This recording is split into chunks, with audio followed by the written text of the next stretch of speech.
F-35 jets capable of carrying conventional or nuclear weapons took off from Volkel airbase in the Netherlands on Tuesday as part of a NATO nuclear exercise.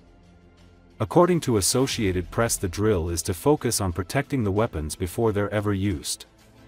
The long-planned Steadfast Noon exercise is taking place amid heightened security around military facilities in Europe due to a series of mysterious drone incidents, some of them blamed on Russia.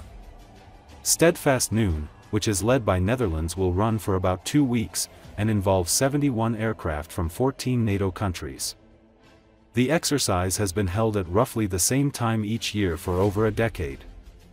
During the exercise, bomber aircraft and fighter jets that can carry nuclear warheads took off from the runway, but no nuclear weapons or live munitions were used. The bulk of the exercise is being held in the North Sea, far from Russia and Ukraine, and will involve military bases in Belgium, Britain, Denmark, the Netherlands. The threats posed by Moscow, though, are clear in the minds of the leaders of this joint exercise. We've long not talked about this, but it's certainly time that we talk to our publics about it. We've seen continued rhetoric from Russia. And again, this isn't saber-rattling, this is about demonstrating that we can do this on any given day, said Colonel Daniel Bunch, Chief of NATO Nuclear Operations. The United States and Britain, with their nuclear forces, are key to NATO's strategic deterrence. France also has nuclear weapons but is not a part of the organization's nuclear planning group.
We've long not talked about this, but it's certainly time that we talk to our publics about it.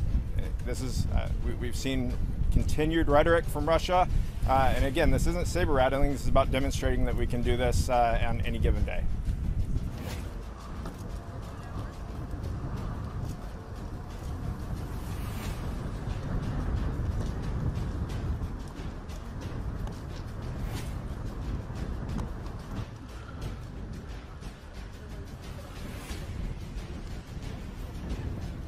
We mentally prepare the people involved, actually executing on a tactical level the mission to be able to do this mission. There are multiple steps involved, keeping those pilots up to speed to be able to perform them. It's not like everybody can do it.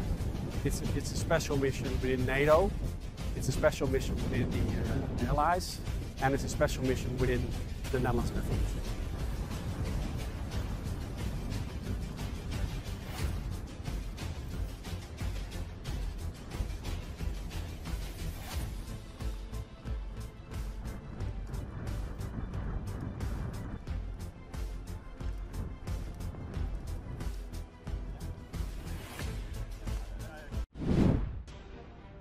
The contemporary separatist movements are one of the most dangerous threats to Russian national security and territorial integrity. This is particularly the case in the North Caucasus, where separatist forces often act under the guise of ethnic or religious movements. Although the Russian federal authorities attempt to fight separatism by political means, in Dagestan and Chechnya, they resorted to the use of force in 1999 in order to defeat the Chechen-led armed rebellion. By the end of the year, the federal forces had re-established their control over most parts of Chechnya, lost in the previous war in 1994 to 1996, but they failed to achieve a decisive military victory over the separatists. Nor was there any political resolution of the conflict. Siberian regional separatism is also actively developing near Russia. It is based on Siberian Russians as a distinct nation, suppressed by the federal center and the European part of the Russian Federation. For example, in Yakutia, or the Sakha Republic, Russia's largest republic spanning over 3 million square kilometers in Siberia, separatist sentiment has evolved into a movement of identity, survival, and new defiance, according to RFU News. It is noted that in September 2025, local deputy Alexander Ivanov crossed the final line by openly discussing Yakutia's need to separate from Russia during an interview in Turkey. He called on Yakuts not to fear those who have occupied their land, directly challenging Moscow's authority. His ties with pan-Turkic circles in Istanbul and support for protests in the Altai Republic have made him a symbol of the awakening. Meanwhile, fighters from Yakutia are already taking up arms in Ukraine's Siberian battalion, envisioning a free Yakutia, fighting Russian forces and inspiring those back home.